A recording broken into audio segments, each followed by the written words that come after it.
Welcome to the Well Seasoned Librarian Podcast. This is Dean Jones, the Well Seasoned Librarian. We're in Season 4, Episode 11, and I'm very happy to introduce to you my friend Faith Kramer, who has a book out called 52 Shabbats, Friday Night Dinners Inspired by a Global Jewish Kitchen. I had a great time talking to Faith. She also has a wonderful website called Blog Appetit, which she is moving to her own self-named domain name. I had a great time talking to Faith. She was such a good conversationalist and so informative that the time just passed quickly, and I hope you get a chance to have her on again. Any excuse to have Faith on is a good one. So hopefully we'll have her back on here again soon. You're going to love her cookbook. It's full of some really wonderful recipes. It's very interesting, inspired by global cuisine, and there's just some knockout recipes in there. You're going to love it. I highly recommend this. It's out now, available on most platforms like Amazon and Barnes & Noble. So with all that in mind, we're going to go right to the conversation. Here we go. Welcome to the Well Seasoned Librarian Podcast. My name is Dean Jones, the Well Seasoned Librarian, and today I'm honored to have on my show the wonderful blogger and author Faith Kramer, who has written a new book, 52 Shabbats, and a blog called Blog Appetit. Faith, welcome to the podcast. Thank you very much. Now, Faith, for our readers who aren't familiar with your Blog Appetit, can you tell us a little bit about yourself? Yeah, I've always been interested in food. I'm the granddaughter of a woman who was a terrible cook. We used to say her brisket only had flavor when she burnt the onions. And I'm the daughter of a woman who was a fearless cook. Not surprisingly, she didn't really cook much Jewish food, but she just would dive into international cookbooks, and she would grow vegetables and grow herbs, and she just would try anything. And now I look back and I think some of her recipes I thought was so daring at the time. For today's, we're exposed to so much more in terms of worldwide global ingredients and techniques and flavors. They're pretty tame by today's standards, but for who she was and where she was very fearless. And she didn't really teach me cooking, but she taught me to just dive into it and enjoy the story that you ended up creating with it. And I've always had that approach to cooking. And I come from a background in marketing, public relations, and journalism, although I didn't write professionally about food till much later in life. Oh. And when my youngest was about 14, I realized my days of hands-on parenting were coming to an end. And yeah, they'd need me to pick them up late at night or something, but I wouldn't be doing carpools or what have you. And I suddenly had a little bit more time in my schedule, and I started a food blog, and that was Blog Appetit. And the URL for it is actually clickblogappetit.com. Right. And it was when I started it, there was a handful of food bloggers living in the Northern California Bay Area, and we all knew each other. We had picnics. It was a very small group, and it wasn't necessary even to have a picture with your food or even a formal recipe. Nobody had ads or anything like that. And, so the blog grew almost like my own personal food column or recipe column. And then it gradually became more of my exploration of food history, food culture, food customs, food traditions, ingredients from around the world.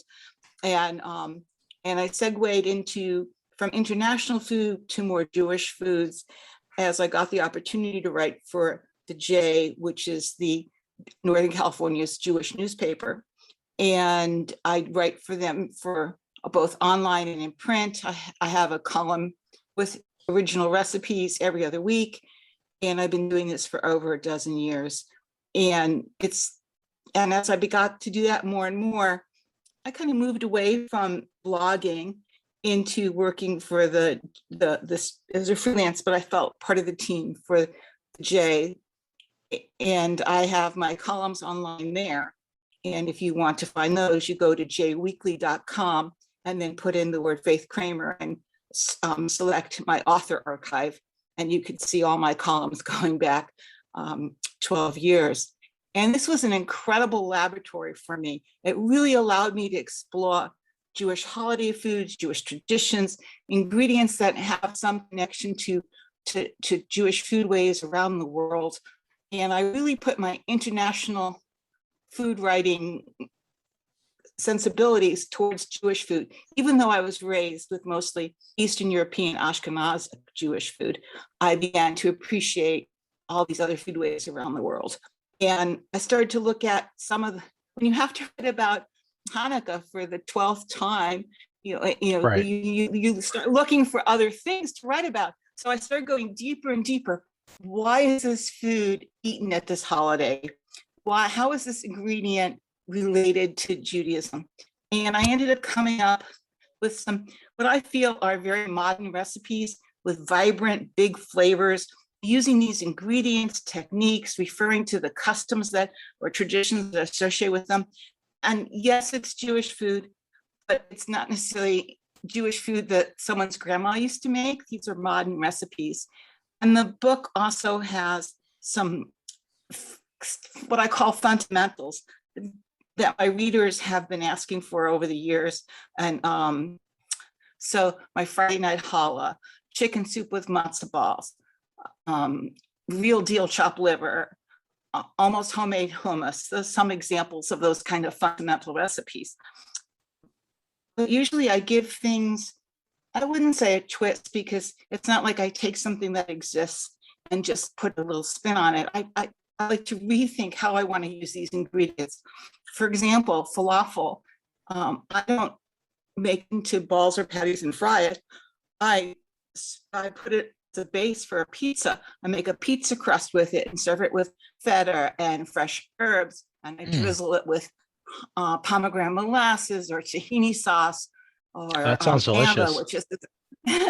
amba, which is this amazing fermented Israeli Iraqi mango sauce. And then you just take the ingredient amba. I don't actually give an ingredient a recipe for amba, but it's something you can purchase in a Middle Eastern or kosher market or online.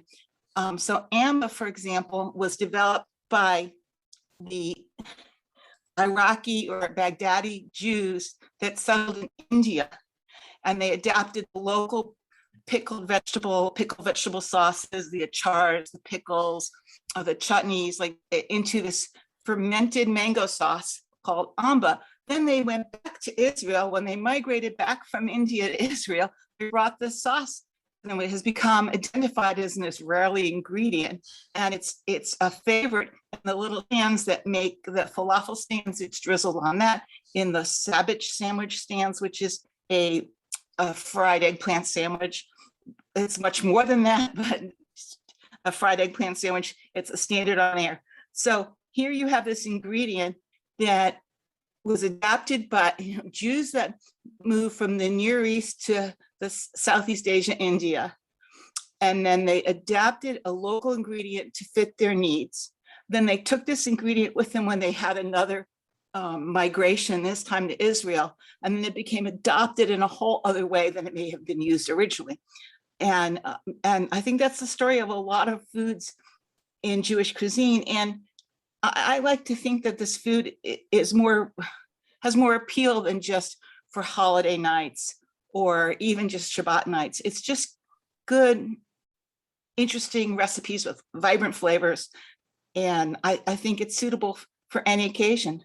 But because I've labeled these Jewish recipes, they fit within the Jewish dietary laws. So they're acceptable to anybody who might follow those as well. Well, yeah, I mean, I think that like the one thing I would tell anybody that wants to look at this cookbook from reading it is that, I mean, I think this could be used by anybody. I think definitely within the strictures of like definitely looking for cooking for Shabbats, I think that would be great. But it's a great cookbook, and all the recipes in here are accessible to anybody. I think anybody would love the stuff. The craftsmanship you put into it was just magnificent, and all the recipes are really amazing. Really, really well done. I was really impressed by it. Now you taught yourself cooking on a hot plate in school. Can you tell us a little bit about that? Well, no, remember, I grew up with a mother who was fearless in cooking. I knew how to burn onions, and I knew how to, watching my mother, I just knew how to be fearless. And when I went to school to become a journalist, I went to school at New York and NYU in Manhattan, and I lived in Greenwich Village. So living in Wow. Greenwich Village meant I did have, at that point in time, it was a very Italian neighborhood on one side and a very Jewish Eastern European neighborhood on the other side. So I had access to all kinds of wonderful ingredients. I just needed some way to figure out how to use them. And there was an article in the New York Times Sunday magazine for some sauteed cream sauce mushroom recipe that I decided I couldn't live without. And I remember going to the market there and showing the recipe to the produce man, and he kind of laughed and he helped me pick out the mushrooms. And then I took it back to my dorm room where the hot plate was illegal, and it was a 2-burner hot plate. You could see the coil; they were the spring coils in a ceramic. Very old school, and you could see it all heat up. It was definitely a fire danger, and it had 2 settings, on and off. And I'm trying to make a white sauce, cream sauce, and saute these mushrooms and all that. And my only choice was to have the pot on or the pot off. So I remember staying there and like taking it off and putting it back on and taking it off because I had no temperature control. And I just remember it coming out wonderful and feeling the magic of starting from nothing, from an idea, in this case, a New York Times recipe, and coming up with this dish that was just so satisfying. And the act of shopping for it, the act of planning and cooking, and then being able to share it with others was just transformative in my life. And I think ever since then, cooking has been my passion. Now, your website, Blog Appetit, how many years ago did you start that? I have to do some math here. 16 years ago. Wow. And I want to be really honest with your listeners. It's really not kept up. There's lots of historic information there. You'll see, and it really shows my growth as a food writer and as a blogger. It was started before Facebook and all those avenues to share things about your life. So you will see some pictures of my cat, one with a white stripe at Halloween where he's quote unquote dressed as a skunk, he's a black cat. You'll just see family photos. You'll hear stories about my youngest son and how he was going to be a pastry chef, and then how he's going to be an architect, and just as he grew up. So it's very, very personal. But the jweekly.com archive for Faith Kramer has really more of my current recipes. And I'm in the process of launching a new website, faithkramer.com, that will take up where clickblogappetit.com left off. Nice. And it will have a link back to all that historic stuff, because that's part of what made me me. Right. But I'm looking forward to having features that explore cookbooks I'm liking, influences I have, recipes that I want to share that I don't want to wait, that just photos of things I've eaten. I'm just looking forward to connecting with readers there. So it launches later this month, faithkramer.com. And at first it's just going to have information about the book, but by early next year, it should be a full on launch, a useful website with lots of recipes and things to help people be as fearless a cook as my mother was, and enjoy the stories behind the cooking like I do. Now, I want to circle back to the cookbook, 52 Shabbats. Am I pronouncing that correctly? Most people call it 52 Shabbats, but really that's bad. That's actually I did something wrong here. It's a Hebrew word. Shabbat is a Hebrew word, and the plural for the Hebrew word would be Shabbatot. But I felt this is a book aimed at helping people celebrate this holiday that comes every week with intention and thought, and that it's not necessarily people that already have a Shabbat habit. And I wanted it to be as accessible as possible. So I thought the English Shabbats gave off that vibe much better than the Hebrew Shabbaot.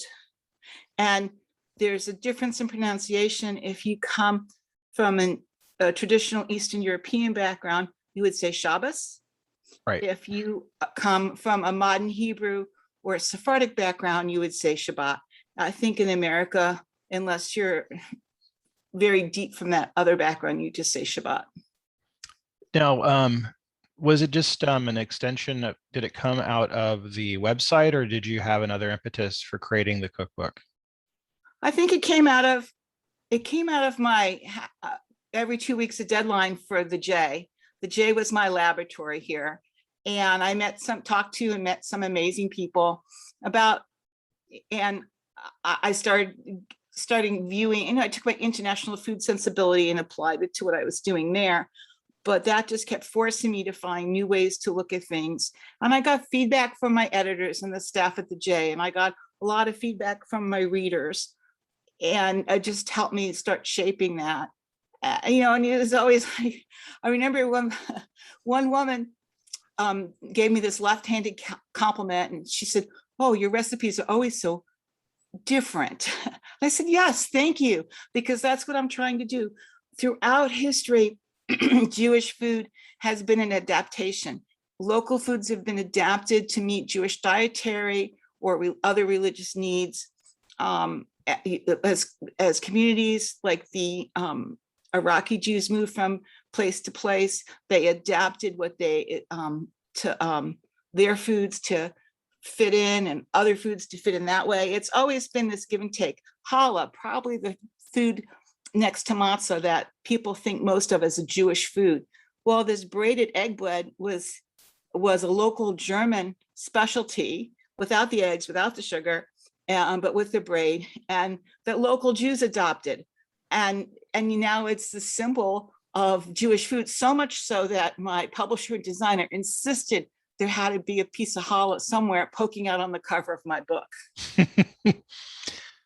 I want to talk about that a bit, because I think one of the things that would surprise a lot of people is that it's a very international cookbook, and there's a lot of different flavors and a lot of different things in that. And you also had a unique style, I think, for this cookbook specifically, which I thought was wonderful, is that you made it very usable by people who have different dietary restrictions. Do you want to talk about that a little bit?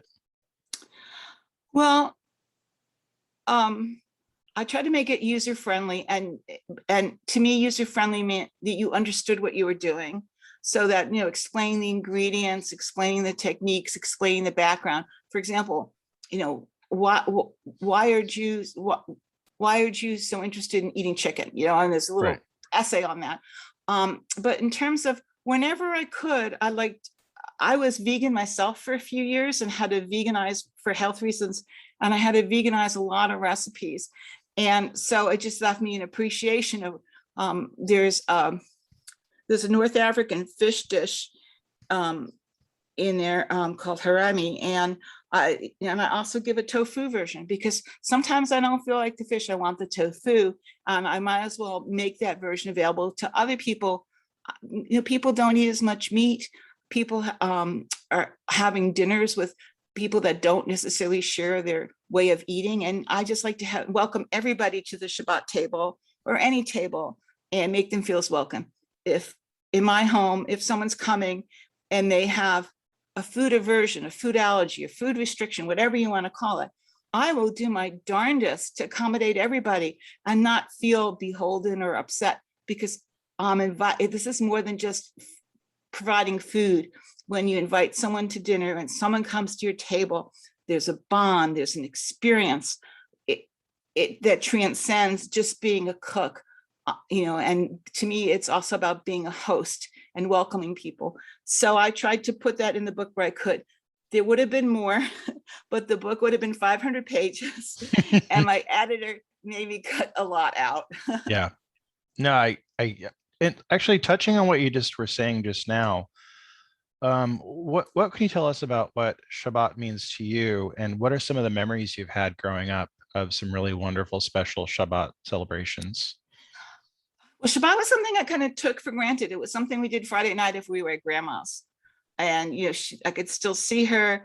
with her head bowed and her hands covering her eyes and kind of muttering the blessing for the candles, and then sitting down to a meal. And I make fun of her cooking, but there was some things she did really well. She knew she made a good chicken soup and matzo balls. She come to think of it, she probably bought the matzo balls because I know her local butcher made a bunch of stuff and sold it, her local kosher butcher. And I know she got a lot of things from the butcher. People have these memories of their grandma making kreplach. Not me, my grandma bought it from the butcher. Kreplach is a little wonton ravioli soup dumplings. And so she might even bought the matzo balls there. I don't know. But everything was presented with love. She did a really good stuffed cabbage, and that lives on. And she also made a meatloaf. And my mother actually taught her how to make meatloaf with an egg in the middle, which is a common Jewish thing, and a hard-boiled egg in the middle. And I took those concepts and I made an egg stuffed meatloaf that's wrapped in cabbage, because when my kids were growing up, I didn't have time to make a lot of finicky stuffed cabbage, roll them all up, next one, roll it all up, next one. So I started wrapping a meatloaf in cabbage and gave it some of the same feel. My paternal grandmother died before I was born. I'm named after her. But my grandfather married a Hungarian Italian Jewish woman when I was very young. And I think that gave me my first appreciation that not all Jews were like my family. And I still remember people saying, how could your grandma be Italian and Jewish? And it just kind of opened my eyes so that there's other ways of being Jews in the world. And then when I was grown up already, I discovered different cookbooks that I started to travel the Jewish world and through cookbooks. And I discovered other ways of being Jewish and how they were the same and how they were different. And that same, but different perspective has fascinated me ever since. Now, I wanted to ask you, I really liked the production quality of the cookbook. I thought it really had a beautiful look and design to it. Now, you worked with the photographer Clara Rice on the book. How did the two of you develop the look for 52 Shabbats? Well, there's a lot of people that went into the look of the book, and I was very, very, I had a wonderful publisher, the Collective Book Studio, Angela Engel, who really believed in this book and really went out of her way to make it the best it could be.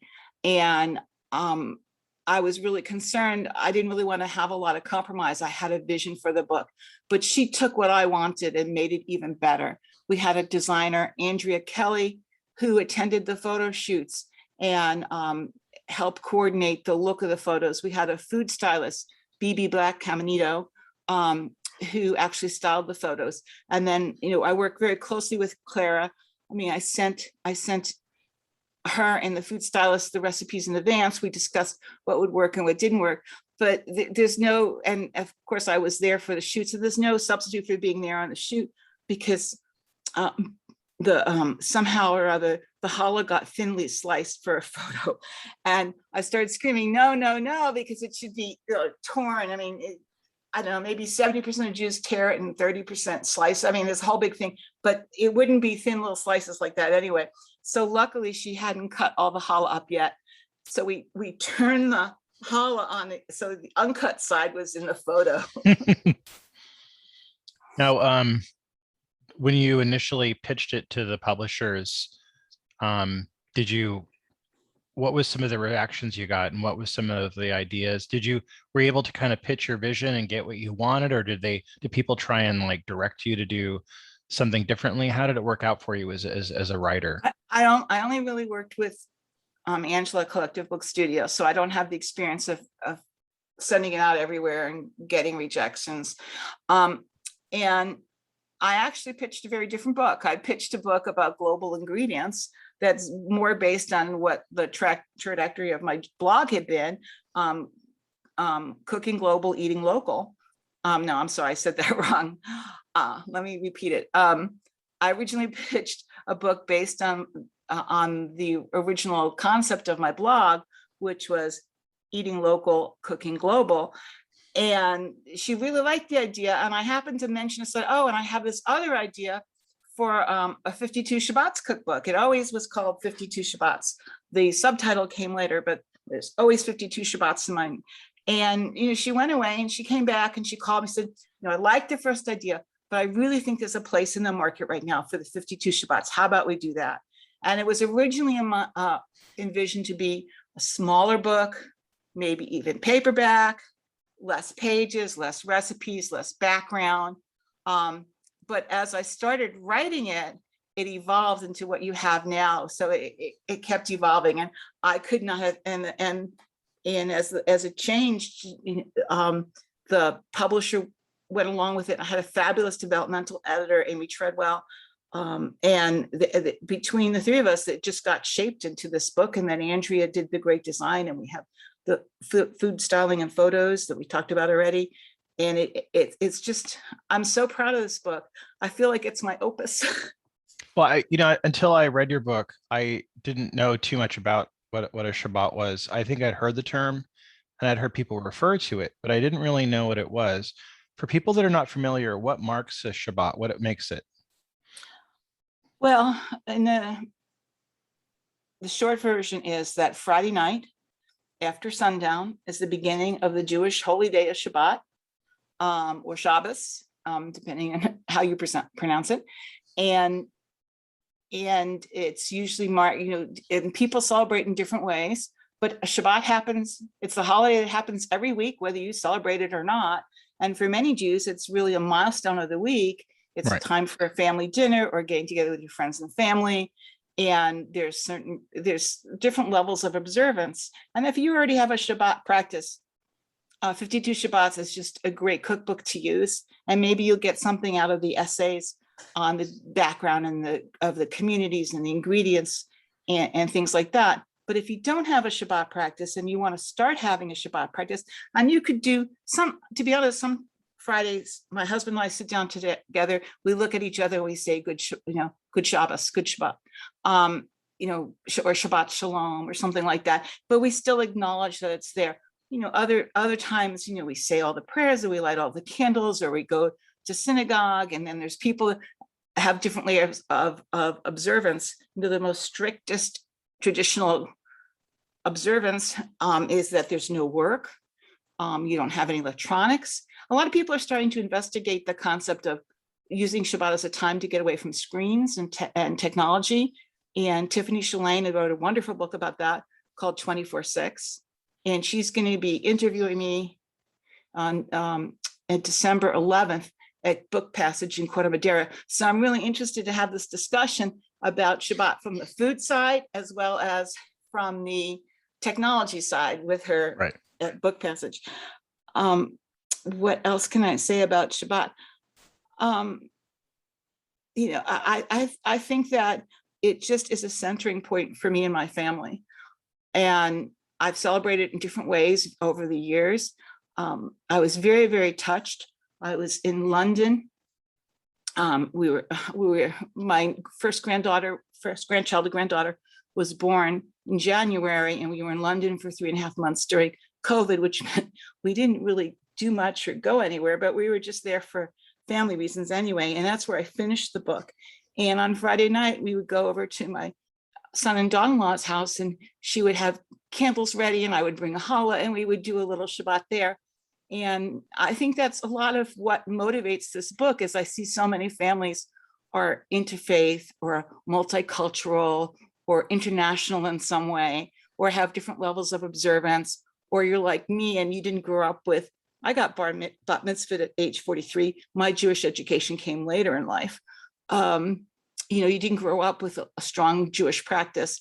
And Shabbat's for all of you, whatever your level of observance. It happens whether you observe it or not. So you might as well make note of it, even if it's a takeout pizza, and share it with you can have a wonderful single Shabbat, or share it with the people you love and care for.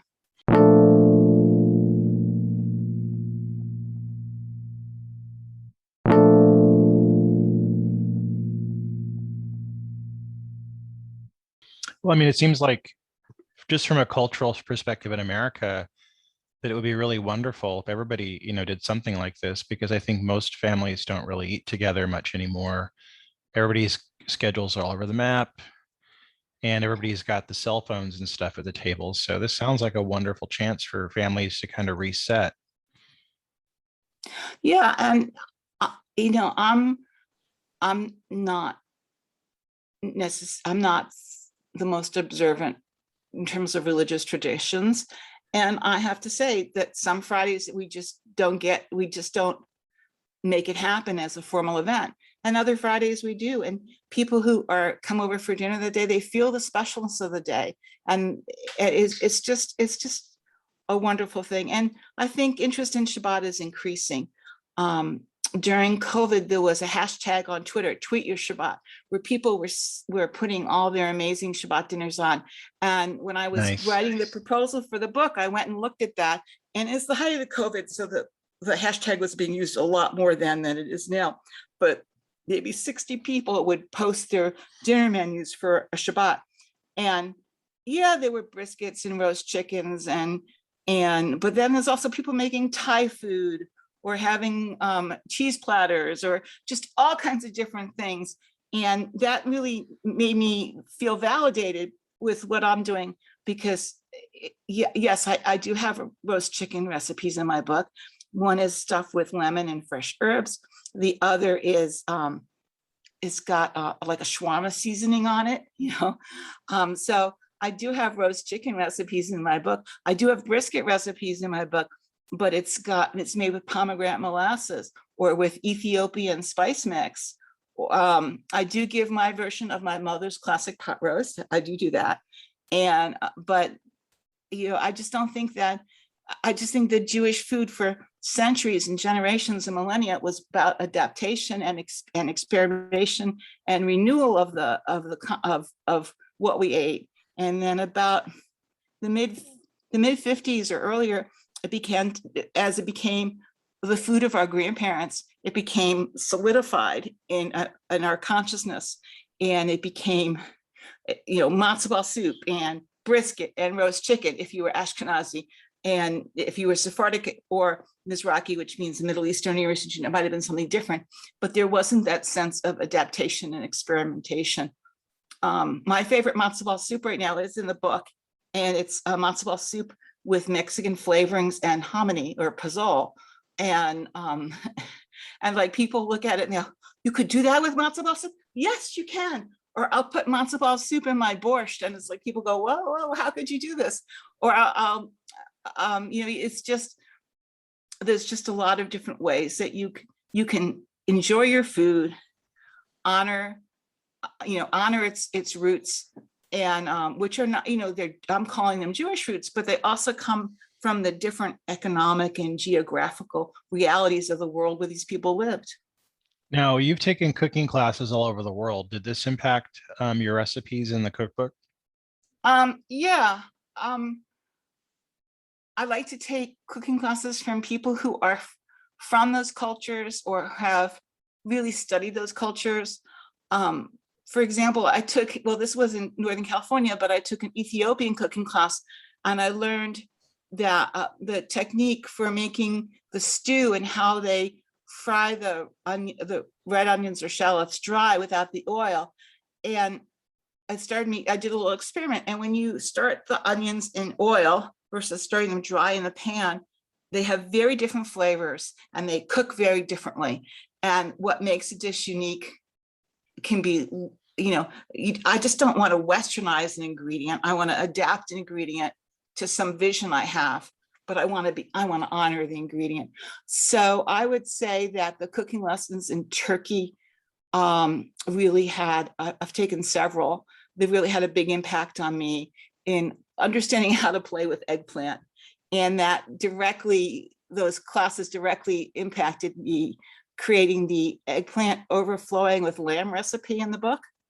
I'm trying to think of other ones that had such direct impacts. I really enjoyed the paella class I took in Valencia, Spain, and that had some impact on my paella technique. But I make an untraditional paella in a skillet rather than a paella pan, because I figure most people don't really have a paella pan around the house. I have a few, but most people don't. But it was really struck me that when I was in that class, they use water and people are arguing with the teachers, no, you should be using stock. It tastes much better with stock.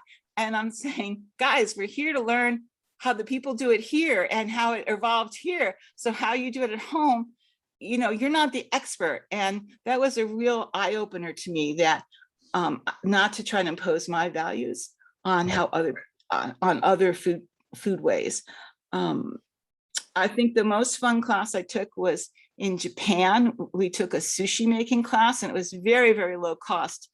And basically, it really just made the one or two kinds of sushi, but they let you eat as much as you want. So I think the class was the equivalent of $20, and I must have eaten $50 worth of sushi. Nice. Now, you've collaborated with other writers and have been included in other publications. Can you tell our audience about some of the writers you've worked with?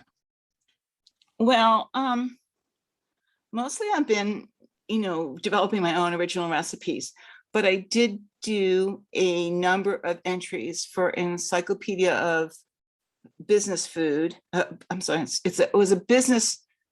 I'm sorry. Give me a second. I don't remember the exact name of the book. So I say that I did submit some recipes to Molly O'Neill for her One Big Table book, and she did use one of my recipes. And I have done a few things for either, like I gave a food tour to a food writer for a local magazine about how you could shop international markets and use the ingredients to make other things. For example, we went to Asian markets and I picked up all the ingredients, and I made I ended up with a salmon dish with a cilantro pesto, and I don't really remember all the details, but I just showed you how you could shop the international markets. Most of my writing is been recipe writing, and I've done a recipe for the British magazine Olive on the San Francisco cioppino. I'm trying to think off the top of my head.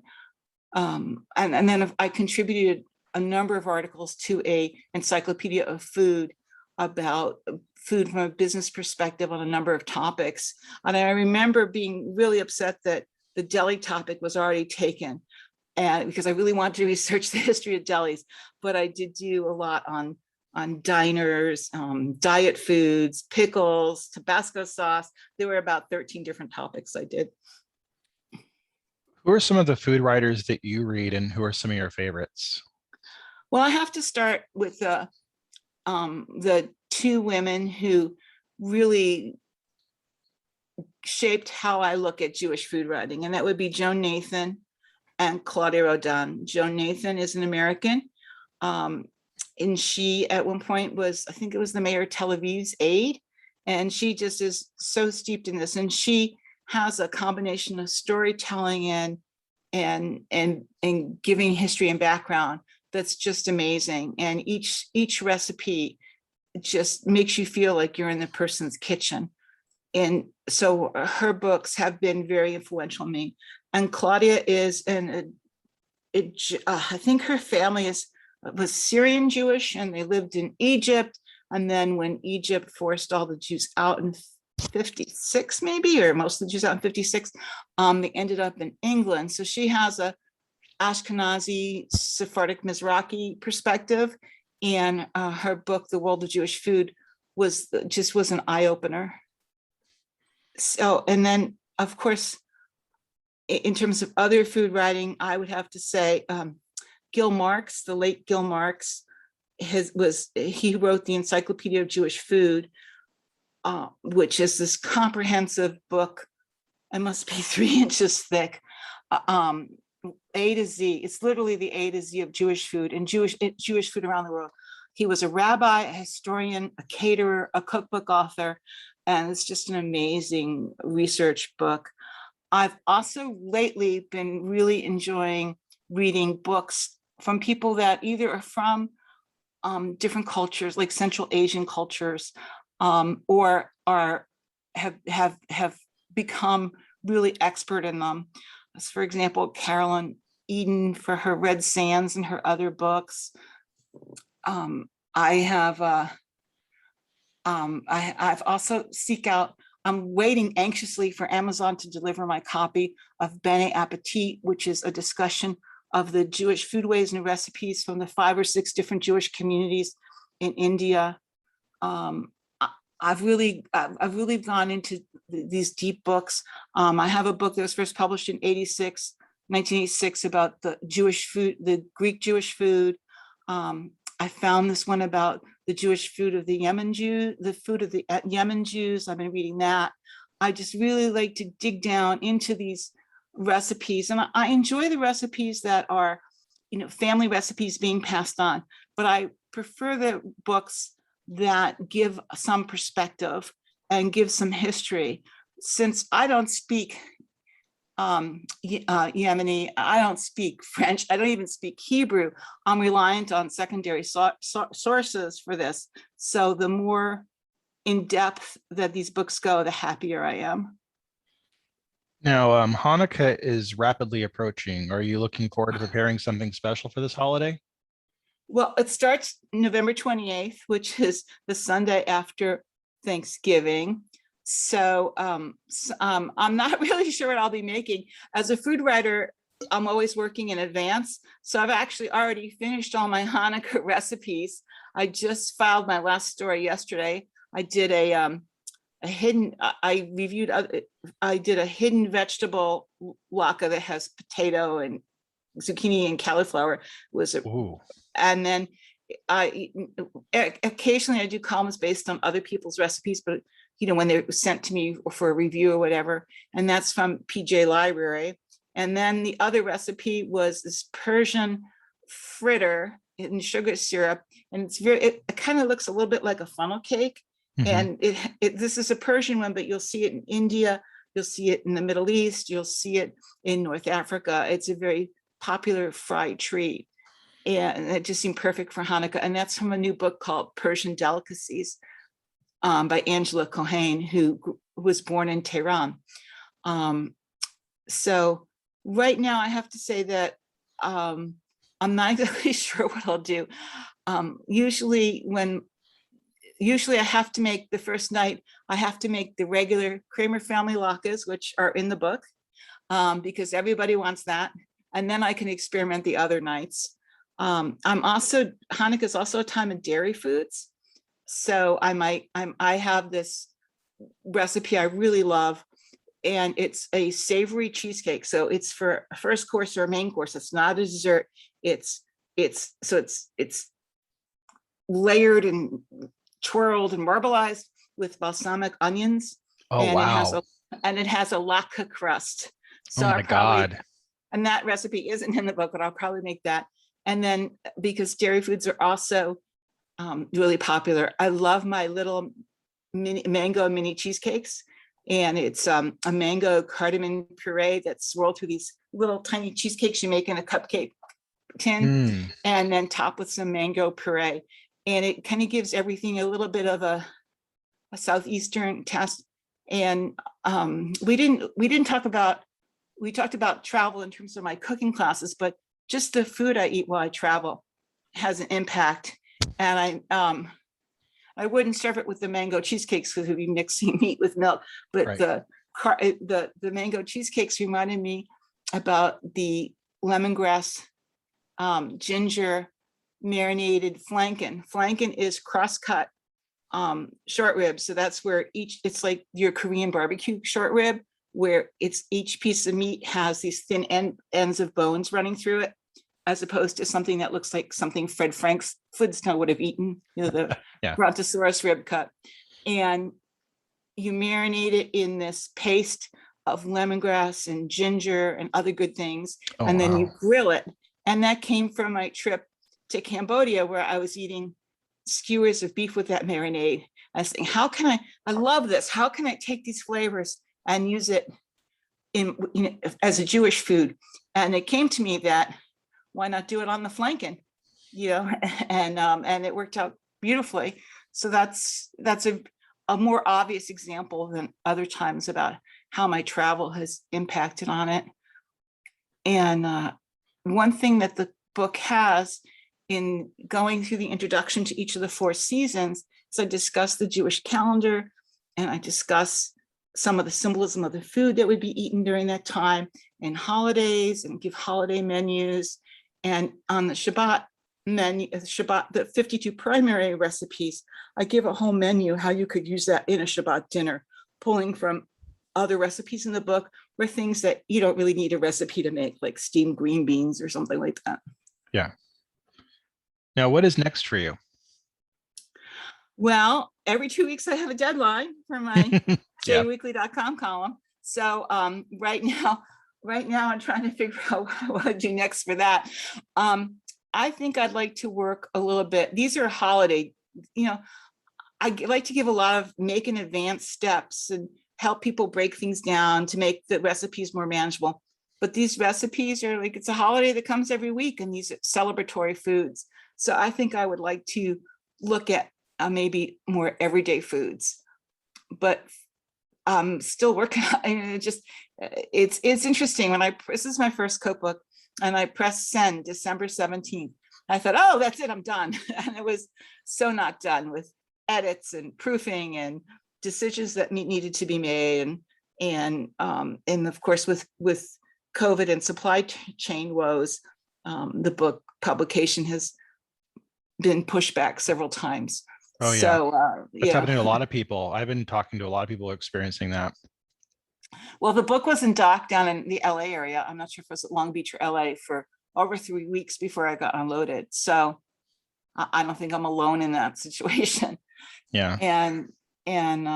But it's 52 Shabbats. Shabbat comes every year. There's a holiday cycle every year. And I think that this book keeps giving that way. And I know a lot of non-Jews have expressed interest in the book because they feel like the flavors are ones they've gotten that they're interested in learning more about. Oh, yeah, absolutely. And and I think the book's timely because research shows that 72% of all Jews, no matter what their affiliation is, say the biggest thing they do culturally as Jews is eat Jewish food and celebrate Jewish holidays. And 6 out of 10 of all Jews also say, this is according to the Pew Research, also say that they like to share that with non-Jews. And then if you look at the figures on, there's no monolith Jewish family. Jewish families come in all shapes and sizes and belief structures, and chosen versus birth family. I mean, it's just, and whether what level of religious are you? Are you an interreligious family? Are you culturally Jewish? I mean, there's no one size fits all for Jewish families' life in America. And I think that I try to address that in this book, that no matter how you see yourself as a Jew, or even if you don't see yourself as a Jew, that you can learn more about the holiday that comes every week and the other Jewish holidays, and about the food and the food ways that celebrate them. Well, you did an amazing job on the cookbook. It's just fabulous. And I want to recommend it to our listeners because it's really wonderful and you're going to want to own it. I'm going to put links to it in the bio. I'm also going to, in the bio, put a link to your jweekly.com columns because they're wonderful. And I think it's something that our listeners should peruse. I want to thank you for being on the program. It's been wonderful talking to you. I've really enjoyed getting to talk to you, and I really love your cookbook. I can't go on about that enough. Well, Dean, thank you very much. And I'll update you when faithkramer.com goes live, so you can throw that in there too. Yeah. Anything else? Any excuse to have you on here again too? I'd love to have you talk on here again, and let's hope you can come back. I would love to come back anytime. And thank you, Dean. It's been a pleasure.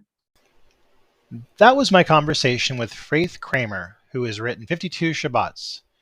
I hope you have enjoyed the conversation and are inspired to go out and buy her cookbook, 52 Shabbats. It's on all major platforms such as Barnes & Noble and Amazon. Coming up on Friday is Rayshawn Parker, who has the Beyond the Check podcast, as well as Beyond the Check TV show. He is a great conversationalist, and I love getting a chance to talk to him. He'll be here on Friday. And then on Monday, we're going to have Jamie Schler, who has a cookbook called Orange Appeal, Savory and Sweet. Check that out on Monday. Until then, I hope you all are having great holidays, and I look forward to having you hear more of the show. Happy cooking!